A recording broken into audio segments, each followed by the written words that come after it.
De quoi on parle ici? De quoi on parle ici?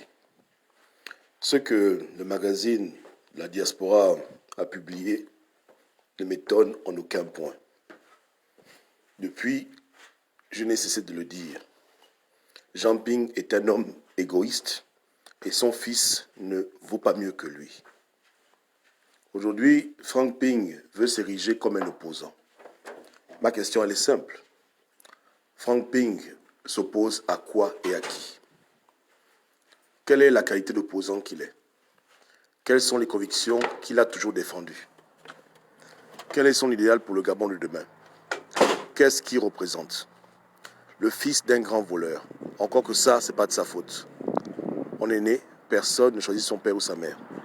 Mais lui-même, n'est-il pas impliqué dans les scandales de Sino Hydro? A-t-il rendu l'argent qu'il a volé au Gabon dans des commissions qui s'élèvent à des milliards? En termes d'intégrité, qu'est-ce qu'il représente? Est-il venu au Gabon en 2016 pour aider son vieux et prendre les rues avec les Gabonais? A-t-il été incarcéré pour ses idéaux? A-t-il fait la prison pour un Gabon meilleur? Il pèse quoi? Il représente quoi? Parlons peu, parlons bien. Je dis, qu'est-ce que Frank Ping, le fils de son père, représente? Ou bien on devient opposant parce que papa a les moyens et parce qu'on peut acheter des consciences. Parce qu'il peut aller en France, remettre à des activistes imbéciles, idiots, des mallettes d'argent, corrompre quelques intellectuels à la con dont les livres ne sont pas achetés pour qu'ils se rallient à la bonne cause. Qu'est-ce que Frank Ping représente? Depuis qu'il est né, il s'est battu pour quel combat? Il a défendu qui? Il s'oppose à quoi? Lorsqu'on parle du régime PDG Bongo, il s'oppose à quoi à ce régime? Au fait qu'il soit en exil et qu'on veut lui régler les comptes, qu'il soit en cavale. Il s'oppose contre la corruption, il est contre les crimes rituels, il est pour la démocratie, il est pour le partage des richesses. Qu'est-ce qu'il représente? Parce qu'au Gabon, on vous façonne des opposants maniocs, et comme on sait que le peuple est pauvre, que le peuple est défavorisé, et que ceux qui ont fait les grandes études sont des imbéciles pour la plupart, on sait qu'avec l'argent, tout devient cohérent chez beaucoup de personnes. Donc c'est l'argent qu'on met en avant, on met le nom de famille, un nom, vraiment, quand tu dis Bongo et Ping, pour moi c'est des synonymes. Voilà un peu, donc c'est quoi, c'est la noblesse? On est dans quoi ici? Non, j'aimerais savoir, hein. Il va faire campagne au Gabon, il va dire quoi au Gabonais? Quel est ton combat? Ton père est devenu opposant en 2015. Depuis que tu es petit, dans ta famille, tu t'es battu pour quelle cause? Tu es connu comme étant quelqu'un qui se bat pour les droits de l'homme. Tu as défendu la cause de l'orphelin, la veuve. Tu as fait quoi au Gabon? Tu as fait quoi dans le pays? Qu'est-ce que tu as fait pour les Gabonais? Tu es opposant à quoi? Et à qui? J'aimerais qu'on puisse me définir. C'est la base de toute chose. Sinon, on court le risque de répéter les erreurs du passé. Les gens se lèvent un matin, ils veulent devenir opposants sur la base de l'idiotie. Mais nous, on met de l'ordre. Je pose des questions. Moi, je pense que tu es comme ton père. Tu es un profiteur. Tu es bloqué à l'étranger parce que la politique t'a dépassé. Tu vas entrer au Gabon et tu sais que être opposant des circonstances peut t'ouvrir des portes. C'est pour ça que dans les couloirs présidentiels et dans la diaspora, on parle de dialogue. Parce que le dialogue n'arrange que ton père que lorsque ça t'arrange toi. C'est-à-dire que lorsque c'est une affaire de faire entrer le fils au pays, ton père, cet égoïste, devient raisonnable. Parce que pour lui, s'il s'assoit avec Ali Bongo sur une table, c'est pour que son fiston vienne au Gabon briguer des postes ou bien vienne prendre la place, faire la relève dans le combat. Donc, dans cette optique-là, Ping s'imagine qu'il peut s'asseoir avec Ali Bongo pour que son fils vienne au Gabon. Mais pour libérer les gens comme Zibi Bertrand, Pascal Youbou, pour que nos frères qui sont en prison depuis 2016, qu'on abuse en prison, qu'on viole, qu'on pède, ton père est incapable de penser qu'il puisse s'asseoir avec Ali Bongo. Donc pour toi, il est prêt à faire des compromis, il est prêt à créer des stratégies pour un dialogue de paix et de réconciliation où ton nom sera dedans. Tu viens à l'aéroport Léon-Bas, tu rentres tranquillement, peinard, et puis tu commences ton désordre de faux opposants. Mais pour les autres qui sont en prison, qui subissent les foudres du régime, qui sont torturés matin, midi, soir par Ali Bongo, ton père n'a jamais dédaigné faire quoi que ce soit. Il ne peut pas s'humilier pour ça. Il peut seulement balancer l'éponge pour que son fils vienne prendre sa place, le relève. Et accompagné de tous les imbéciles qui le suivent, que ce soit dans son QG, dans sa diaspora, voilà ce qu'ils conçoivent, toujours l'égoïsme. Depuis que je suis né, je le dis honnêtement, je n'ai jamais vu un homme aussi égoïste que ton père. C'est vrai, hein? C'est ton vieux, il faut qu'on te dise la vérité. Depuis que je suis en vie, hein, je n'ai jamais vu un homme autant égoïste et égocentrique que ton père Jean Ping. C'est vraiment une véritable crapule. Va le lui dire. Tu comprends, non? Ton père est une véritable crapule. Jamais j'ai vu un homme autant égoïste. Il ne pense qu'à lui. Il ne pense qu'à lui et par extension à vous. J'avais dit aux Gabonais que si on avait arrêté l'enfant de Ping, le plan B devait sortir. Mais comme ce n'est pas son fils qu'on a arrêté en 2016, il a continué sa comédie. Il a refusé de faire des concessions à l'heure où beaucoup de Gabonais auraient pu rentrer au pays. Beaucoup auraient pu éviter la prison de 4-5 ans. Ton père a voulu jouer au dur. Maintenant, il veut maintenant baisser la garde parce qu'il faut que son fils rentre au pays. Papa, je rentre au Gabon. Papa, je rentre au Gabon. On fait comment? On va dialoguer avec Ali Bongo. Je te jure que s'il y a un dialogue de paix, où ton nom est cité dedans pour rentrer au pays, on viendra brûler le bâtiment. Testez-nous. J'ai dit que tu vas rester en exil jusqu'à ce que tous les Gabonais rentrent au Gabon. Parce qu'on ne peut pas tolérer les 2 poids 2 mesures. C'est vrai, Ali Bongo, c'est ton oncle, mais on n'a rien à foutre. Les Gabonais qui sont morts, ce ne sont pas des chiens. Ceux qui sont en prison ne sont pas des putes.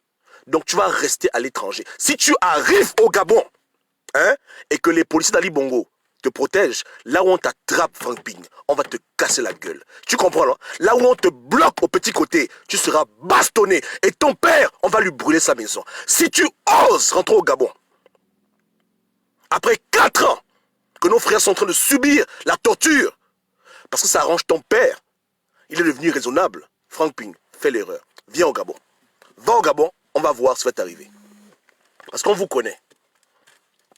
Fais l'erreur. Tu comprends, non? Fais l'erreur. Viens à Libreville. Viens prendre la place de ton père. Viens prendre la place de ton père.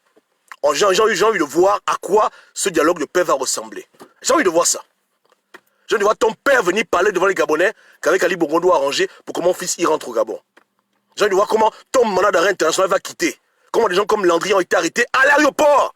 Et que toi, tu vas venir au Gabon et plus rien ne t'arrive. Alors que sur toi pèse, soi-disant, un mandat d'arrêt international. J'ai envie de voir ça avec mes yeux. Et si le pouvoir Bongo te protège, on va te récupérer. Fais l'erreur. Faut venir. Donc, je pense qu'il faut être raisonnable. Tu n'es pas un opposant. Tu es comme ton père. Tu es un enfant de l'oligarchie. Tu as profité du PDG. Repars au PDG. Toi et ton vieux, vous êtes venus foutre le bordel dans l'opposition. On est fatigué de vous. Vous êtes des égoïstes et vous ne luttez que pour vos intérêts. Depuis 3 ans, je fais que dire aux Gabonais, les gens bouchaient les oreilles. Aujourd'hui, eux-mêmes, ils voient que Jean Ping est un homme intéressé. Il n'œuvre que pour son intérêt à lui.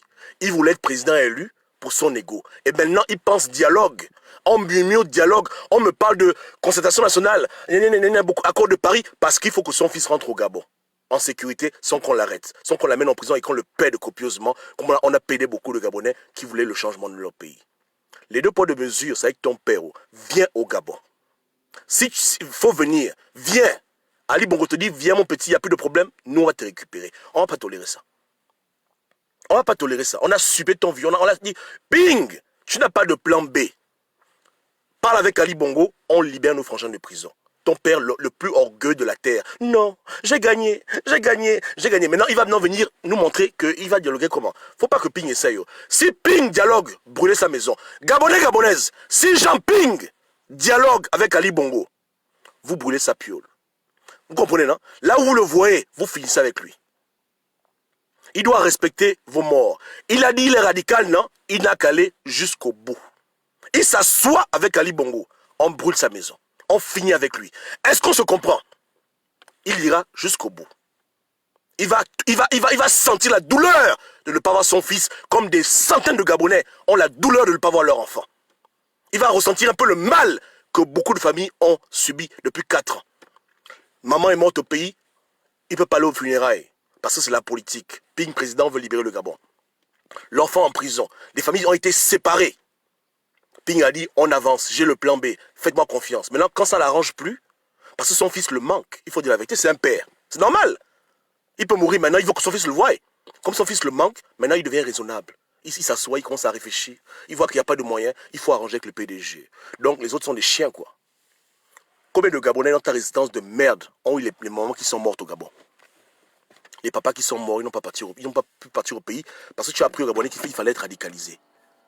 Combien de gens n'ont pas pu dire au revoir à leur bien-aimé pour dire que je m'en vais, viens me voir. Oh non, je viens, on va m'arrêter à l'aéroport, on m'a vu dans les marches au Trocadéro. Combien de gens ont subi ça? Combien de gens ont été privés de l'amour de leur enfant à cause de tes imbécilités de 2016? Tu vas jusqu'au bout, rigolo que tu es. Maintenant, ton fils te manque. Tu t'assois, tu commences à réfléchir. On va arranger. Et on m'amaille. J'entends les bouts de couloir. Parce que Ping, c'est rigolo. Il ne peut pas venir par lui-même. Il envoie toujours ses avatars. Il envoie ses chiens de service dans la diaspora. Commencer à venir ébouter des mots de dialogue. Parce que, voilà, parce que son fils le manque. Son fils aîné le manque. Il a raison. Ping, faut prier le bon Dieu hein, que tu ne meurs pas avant 2023. Parce que ton fils ne te verra pas. Il n'y a pas un univers où Franck Ping va aller au Gabon. Il ne se fait pas arrêter parce qu'il est ton fils. Les Gabonais ne sont pas des chiens. On t'avait prévenu que ne te fous pas de la gueule des gens. Depuis 2015, je t'avais déjà dit que tu n'es pas le choix de Dieu pour le Gabon. Tu nous perds le temps. On m'a bloqué des groupes, on m'a insulté. On en est où maintenant? Même quand les petits frères viennent sur ma page, ils disent Tony Gobam, tu es trop content. Mais parce qu'ils ne connaissent pas l'histoire. Depuis que je te dis que tu es un pauvre type, depuis que je te dis que tu ne vaux rien, depuis que je dis que tu nous perds le temps, depuis Kalakala, même quand tu échoues, tu n'es pas capable d'échouer, que les gens sont contents. Tu échoues misérablement. Tu ne penses qu'à toi-même. Tu es un égoïste. Tu ne vaux rien. Tu es un égoïste. Et tu as payé ton égoïsme. Ton fils ne te verra pas. De la même manière que tous les Gabonais ne voient pas leur enfant, il ne va pas te voir. On n'arrange rien. J'ai dit, on ne veut pas entendre parler de dialogue. Jusqu'en 2024, on ne parle pas de dialogue. Ceux qui sont exilés, on reste en exil. Tout le monde y souffre. Jusqu'à ce qu'il y ait une autre élection, on va seulement supporter. On n'arrange rien avec le PDG. Il n'y a pas à s'asseoir, négocier. On n'arrange rien. Parce que tous les vautours, tous les hypocrites comme Jean-Ping, tous ceux qui ont voulu jouer au radicalisé, ils doivent payer le prix de leur imbécilité. On ne veut pas les voir sur liste électorale. On ne veut pas les voir au Gabon faire campagne. On ne veut pas les voir avec leurs parents se réjouir, alors que d'autres sont dans la tombe et d'autres ont été sodomisés pendant 4 ans, non-stop, sans crachat. Je dis non. Et si le régime PDG veut jouer au con avec nous, là où on va attraper Jean-Ping et son fils, on va finir avec eux. Ce n'est pas des paroles en l'air. Ils sont nombreux, ceux qui ont perdu un parent au Gabon.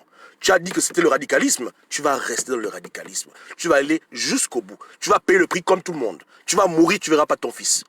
Il y a Skype, il y a WhatsApp, appelez-vous. Faites comme tout le monde fait. C'est ce que tout le monde fait, non?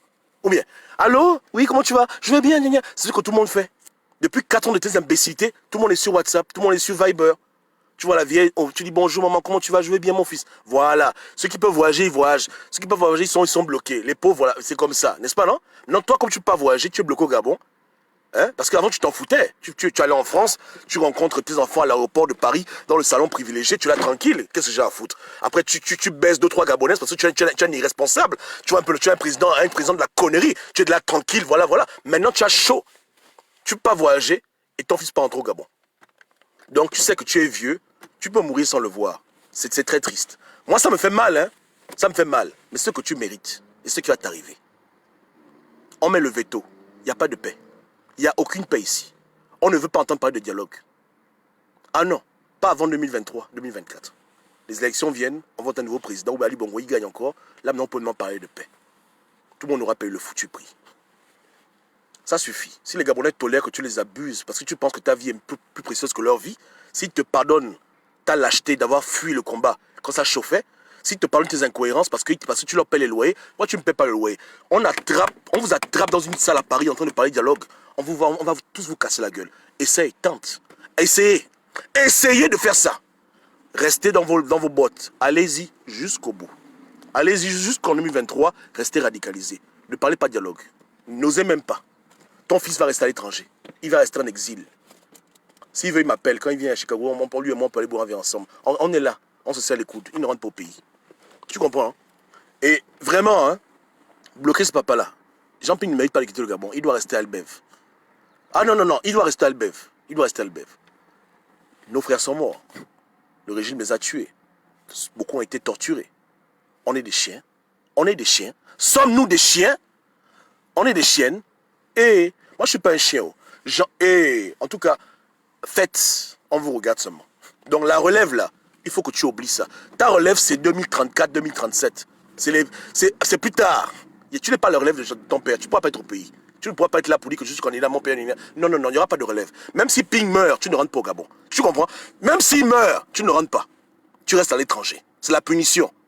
Tu vas sentir ce que beaucoup de Gabonais ont senti. Tu ne vas nulle part. N'est-ce pas, non? Tu es exilé politique, tu restes à l'étranger. Votre cadeau va marcher. Tu ne rentres pas au Gabon. Merde alors.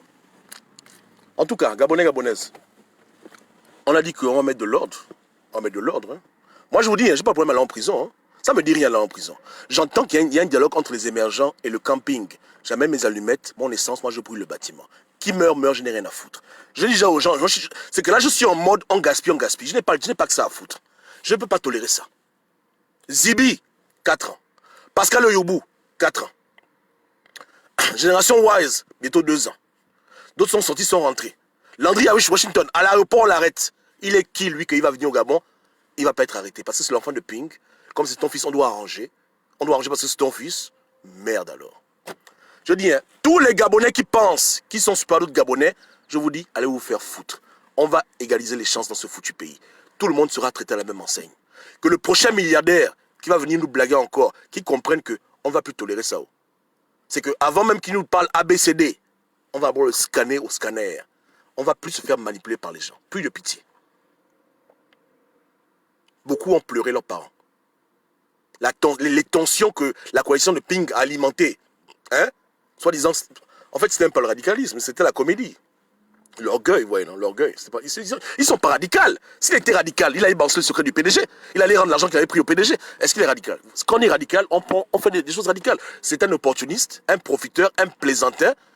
Il a trop joué au poker. Maintenant, il va tout perdre. Ça commence pour lui maintenant. N'est-ce pas? Il a trop joué au poker. Il a trop mis la vente aux enchères. C'est trop en haut. Maintenant, il va perdre. Et on est là pour s'assurer qu'il perde vraiment. N'est-ce pas, non? Voilà. Qu'il aille mourir avec son sale orgueil. Son fils n'ira nulle part. Donc, prépare-toi déjà. Papa va partir, peut-être tu ne le verras pas. Tu pries 2030. 2037, on pourra parler de paix. Pas avant. Connerie. Yeke. Ok, on se pige.